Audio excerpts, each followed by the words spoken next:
Our hope is that through learning these practices can increase your awareness and move through your life in a less reactive and more conscious and peaceful way. Most people breathe very shallow, very thoracically, but most importantly, very unconsciously.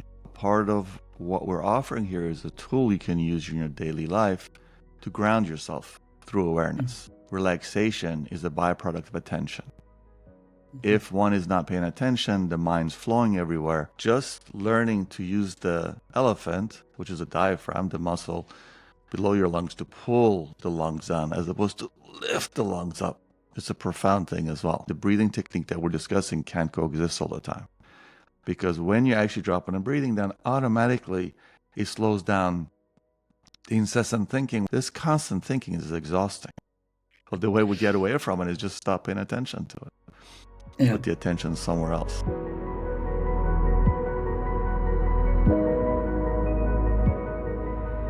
Welcome to the Tools of Awakening classes.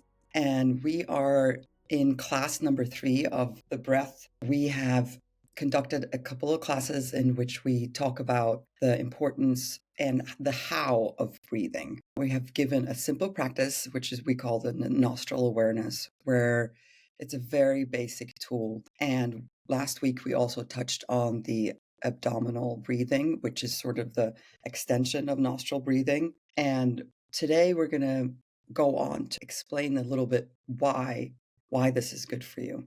Like, if we do this, how will it affect you? And again, these classes are intended to be short, simple, and bite-sized so that you can just use them as you go. So it's not overwhelming, something that you like a great thing that you have to learn. It's like you learn this short practice, you go about your day, and our hope is that you, through learning these practices, can increase your awareness and move through your life in a less reactive and more conscious and peaceful way. So that is our intention for this. And yeah, so when you think about this, like if I asked you, Abdi, why should I practice this breathing? Like, what is it going to do for me?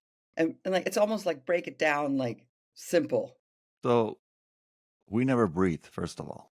So Yeah. the first thing that it brings you is to actually just bring oxygen into your system. So just That's a good. simple thing. You don't breathe, you die. You start Yeah. breathing, you live. Yeah. Half joking though, most people do not breathe. Most people breathe very shallow, very thoracically, but most importantly, very unconsciously. So you're sort of doing two things here. One is you're bringing awareness into the moment. So when you do your nostril breathing, when you put attention on the tip of your nostrils, you bring oxygen in and out. You're taking this attention that's just sort of free floating for most of us in anxiety and ungrounded consciousness. You're actually grounding it. So that's the first thing. The second thing, what we worked with yesterday, was deepen this into awareness of the abdomen. Most of us hold our abdomen, we tighten our abdomen. These are all reflexes that are both anxiety reflexes and also unconsciously lead to more anxiety. So part of what we're offering here is a tool you can use in your daily life to ground yourself through awareness. Like we talked about last time again, relaxation is a byproduct of attention. If one is not paying attention, the mind's flowing everywhere. The body actually goes into a stress response. It's an evolutionary lag. And if you're paying attention, and this is two ways that you can ground the attention, the body actually goes into the relaxation mode. So it was lovely what you said about not being reactive. Reactive is when we're not present, when consciousness is not grounded in something. That's reactivity. And you become more grounded and not be reactive when you're actually more in your physical body. And one of the benefits of that is just feeling better. You actually feel better. I mean, right? That's the basic. Yes. You're going to feel better. Yes. Right? It's like the simple stuff. But I was thinking about when you were talking about, that somehow, like, I think that this might be too complicated, but this idea that we modulate our emotions with breathing, and that somehow we start doing that at a young age, and that somehow, because we don't know that that's what we're doing, we just do it subconsciously. And it's so I guess that word, I'm from Sweden, so oxymoron. It's like so, because it's really the opposite that we should be doing. It's Correct. like when we have emotions, we shut down and become stagnant and hold our breath. And if we actually have emotions and felt them and breathed through them, we would start that healthy processing of emotions, which we don't. And the wonderful Which thing, is so like mind-blowing in a way. it is, I guess, for me as someone who's been a clinician for a long time, and just I see it every day. So not only it's not mind blowing, it's unfortunately something that I just expect. Depending on the level of trauma someone has endured, the less they breathe.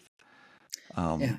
And so, So well, part of the gift of this thing is to actually allow the emotions to come up slowly, right? This is just a gentle practice. There's some very intense breath practices can bring up tons of emotions really quickly. This is just a gentle way in. It's a wonderful way to see it. And it's also a nice way to check in to see how you're feeling. For a lot of us, we're actually not aware of our emotional state because we're constantly in our head, meaning we're thinking all the time.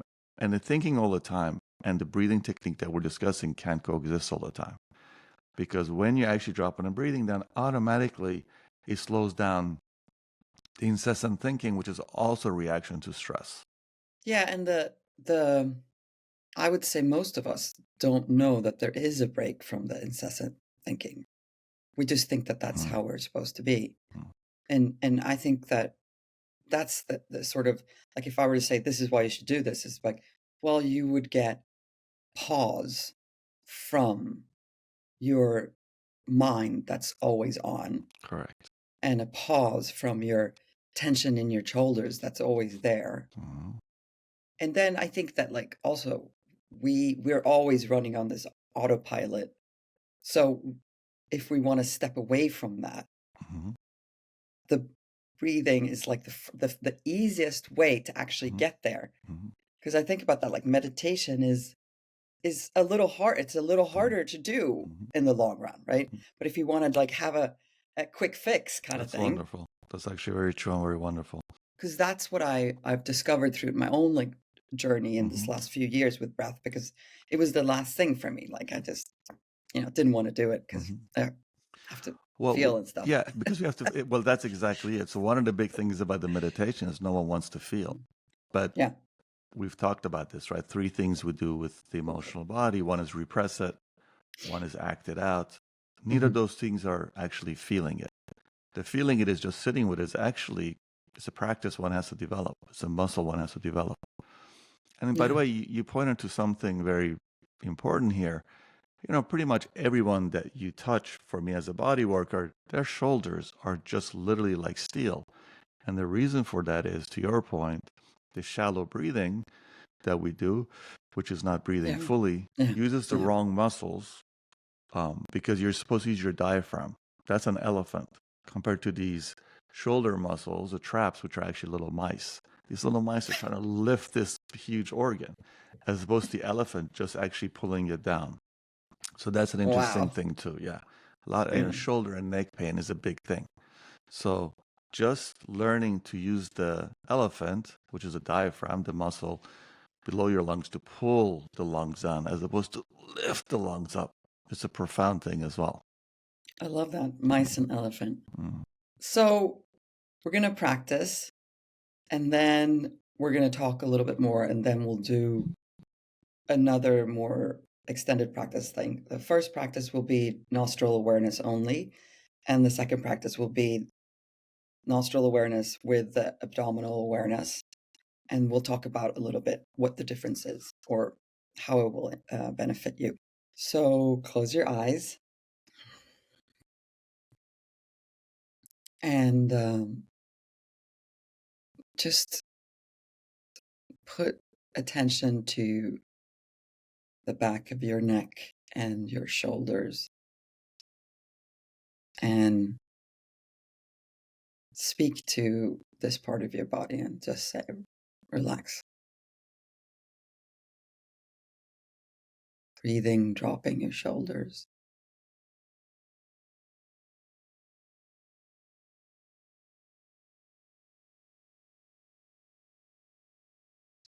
And the same thing here, by the attention that we put on our shoulders, we can affect this area and sort of teach it to relax.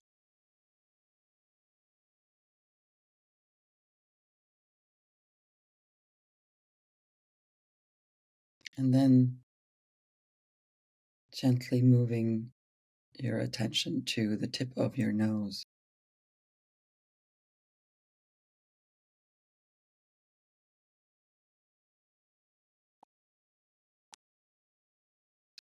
Just beginning here by feeling the colder air as it comes in through the nostrils.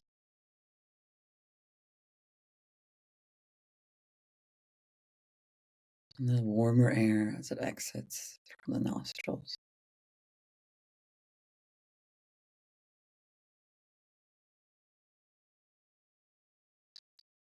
In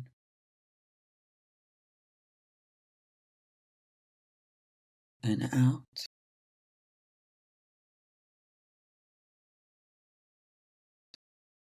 Gently feeling the wave of the breath as it comes in.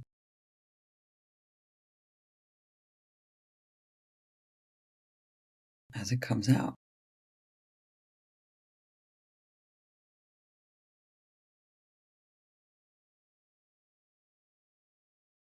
And here, just this awareness of where is my mind now?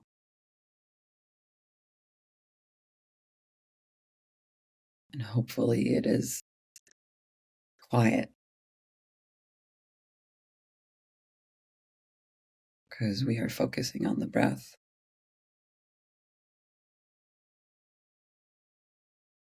Again, just attention on the tip of the nose, coming in,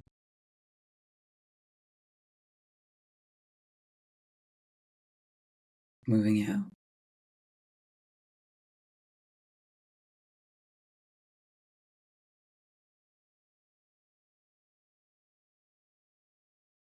Just slowly open your eyes. I think the question that I would ask, and I believe that it's almost as important as the practice of breathing, is, again, just taking a moment and saying, what is my state right now? Like, I just noticed that I started talking and my shoulders actually went up. Mm-hmm. But also, as Abdi says, if you're focused on your breath, there is no mind chatter, because they're polar opposites, right? Like, if you have attention on the breathing, the mind is quiet. So just having like a moment of awareness on these things will also plant its seeds within you that this is a good thing for me. We talked about that, like, as a gift or an appointment with yourself. Yourself will be grateful for taking a break from your mind. It's a kinesthetic awareness that's actually quite delicious. So we forget, because we're so connected to this incessant thinking, we forget how delicious it is to be in the body. Part of this is actually just feels good, right? The relaxation feels good. But we're such strangers to it because we never do it. So there's also a kinesthetic sensation that when we drop in, this constant thinking is exhausting. It's just that it's never examined, so we don't realize how exhausting it is, right? It's like being around that person that's doesn't stop talking, and then 2 hours later, they're still talking. Like, oh man, I can't wait to get away from this. Well, the way we get away from it is just stop paying attention to it. Put the attention somewhere else. Yeah, I remember I had a friend of my husband who, after I went to a meditation retreat, I was talking about the space in the mind that you can receive from meditation. And he's like, well, who would I be without my thoughts? Wow, that's amazing. That's a real thing, right? That's a real thing. So we really identify with the false self, right, as opposed to the real self. And boy, because the we false think that's self who he is.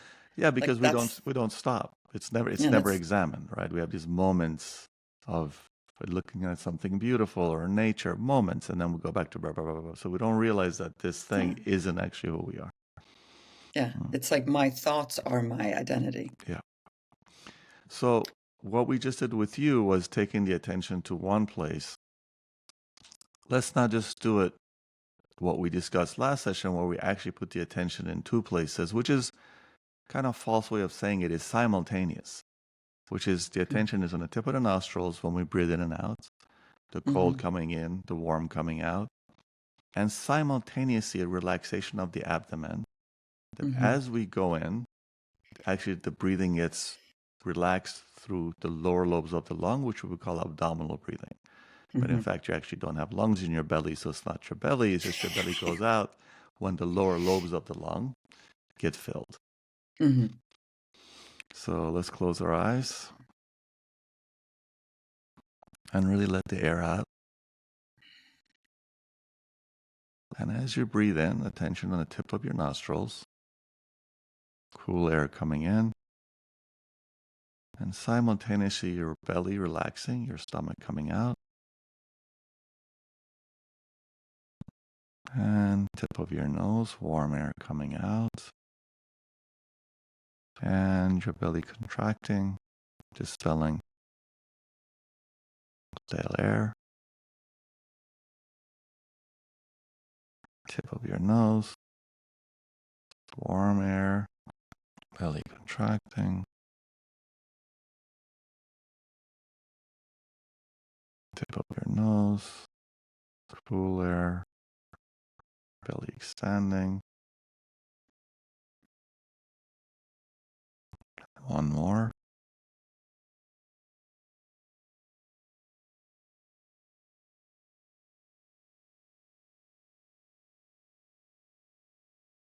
And open your eyes.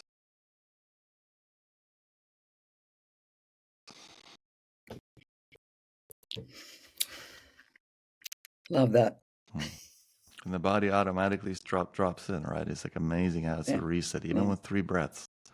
So again, this is not some long thing you have to do. 5 breaths, 10 breaths. It's a reset. It's quite a quick reset. Yeah. So I guess that's what what we're asking. Just take a minute and practice one of these. And as I mentioned last week, we're gonna make the meditation practices as standalone recordings so that you can just access them, and they'll be not more than a couple of minutes. So, I hope you can find those minutes to give yourself that gift. And I think that's all the time we have for today. So I'm Pernilla Burke, here with my friend Abdi Assadi, and we hope you enjoyed this class, and we'll see you next week again. Thank you.